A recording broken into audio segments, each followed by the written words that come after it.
Bonjour, vous êtes sur Europocket News. Aujourd'hui, notre émission sera dédiée à la mafia et à la corruption en Europe et à Eurovision. C'est parti.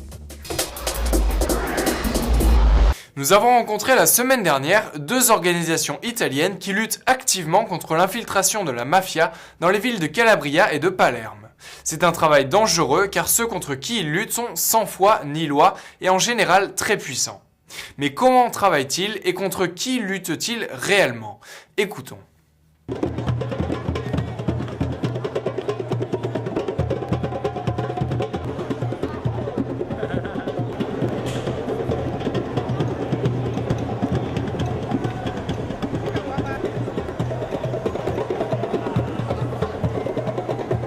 L'organizzazione è un'organizzazione antimafia, è un'associazione anti-racket a Palermo, è composta da circa 72 ragazzi e che si pone l'obiettivo di sconfiggere il problema del pizzo. Il pizzo è il racket delle estorsioni effettuate da Cosa Nostra.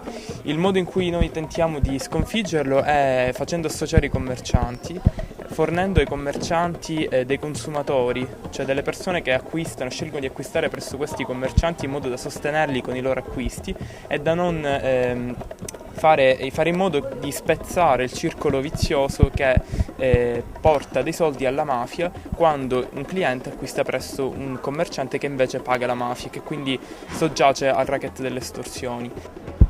Il problema oggi è che la mafia controlla la vita di tutte le persone, è fatta di silenzio ed è fatta di omertà. E quello che noi stiamo facendo è dire ai ragazzi, ai più piccoli, ai bambini di ribellarsi, però con le armi delle loro teste, cioè non devono andare a uccidere i mafiosi, ma bisogna comportarsi diversamente, bisogna cercare di fare le cose giuste. I ragazzi a Palermo sono molto felici di questa iniziativa, molto contenti. All'ultima festa dell'Addio Pizzo del 5 maggio hanno partecipato in circa 20.000 ragazzi a Palermo. Siamo tutti molto contenti e convinti che se è un gioco di società, ovvero se siamo in tanti possiamo farcela.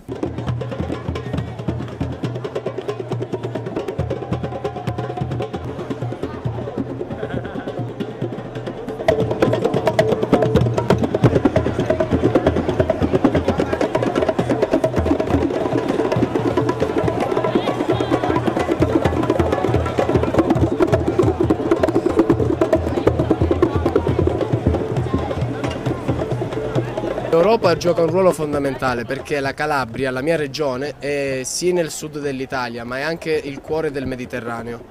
Noi abbiamo il porto più grande d'Europa, che è il porto di Gioia Tauro.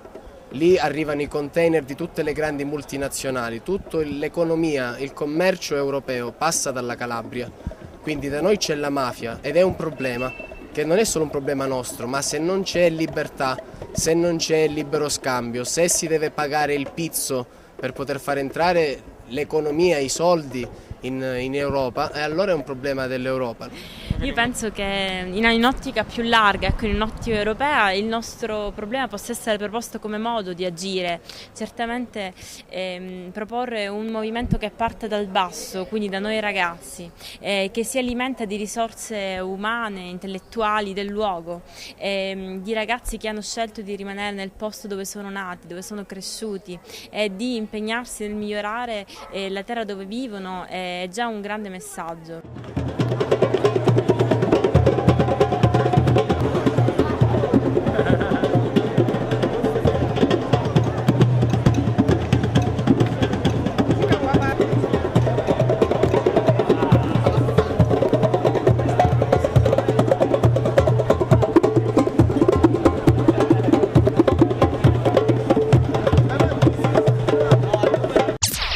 Et bien sûr, quand on parle de mafia, on pense aussi à un autre fléau, celui de la corruption et des pots de vin.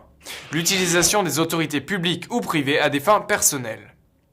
Où en est-on en Europe à ce sujet? Et depuis l'élargissement, comment est-ce que ça a évolué? Disons qu'en matière de corruption, l'Europe est on ne peut plus hétérogène. Alors que le Danemark, la Finlande, l'Islande ou la Suède sont des exemples dans le monde, 12 autres États membres sont en dessous de la moyenne mondiale. Les deux derniers entrants, notamment la Bulgarie et la Roumanie, font peur. Justice, médias, administration et entreprises sont fortement touchés par ce fléau. La Commission européenne et le Parlement, pour l'instant, se contentent d'envoyer ou de publier des notes d'orientation ou des rapports sans agir. Ça suffit parfois. L'organisme de lutte antifraude, de son côté, lutte activement, mais des organisations non gouvernementales comme Transparency International reprochent encore à l'Europe de manquer de réglementation sur la corruption, sur le blanchiment d'argent et sur la lutte contre la fraude. Ça permettrait d'uniformiser le système de lutte et donc d'être plus efficace. Les droits de l'homme sont protégés par la loi. C'est le droit de l'homme numéro 8, présenté par des jeunes pour les droits de l'homme. On regarde.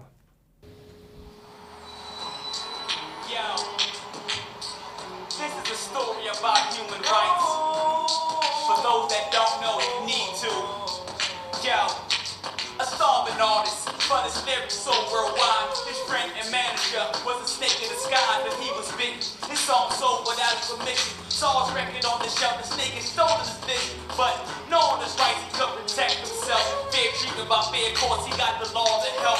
The other dude just sunk weed, looked like a punk, could hardly open his mouth and speak, popping that jump. You better get up, stand up, if you've been done wrong. You better stand up for your rights like that Marley song. Get yourself represented, lawfully defended.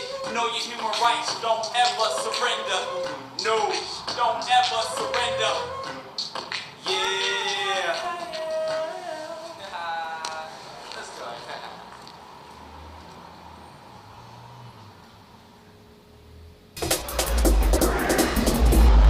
Et enfin, fondé en 1956, on est chaque année plus nombreux à suivre cet événement européen. L'objectif principal de la compétition Eurovision est avant tout d'unir les pays. Mais depuis la victoire de la Serbie samedi dernier, on entend pas mal de critiques sur le système de vote et d'élection du gagnant qui devrait être changé. On reproche aux gens de voter plutôt pour leur pays que pour le meilleur participant. Et d'après le membre du Parlement Junger Ross, ça nuit aux relations entre les peuples européens. En même temps, c'est la compétition et c'est ce qui donne son intérêt au jeu. Ou sinon, pourquoi ne pas masquer les nationalités des participants jusqu'à la révélation du vainqueur? Même si ça se devine qui est d'où, ça semblerait peut-être moins une compétition entre les pays à laquelle s'identifient évidemment les téléspectateurs.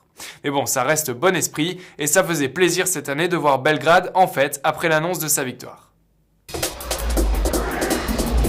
Voilà, c'est la fin de l'émission. À demain sur Europocket TV pour la suite. Ciao ciao.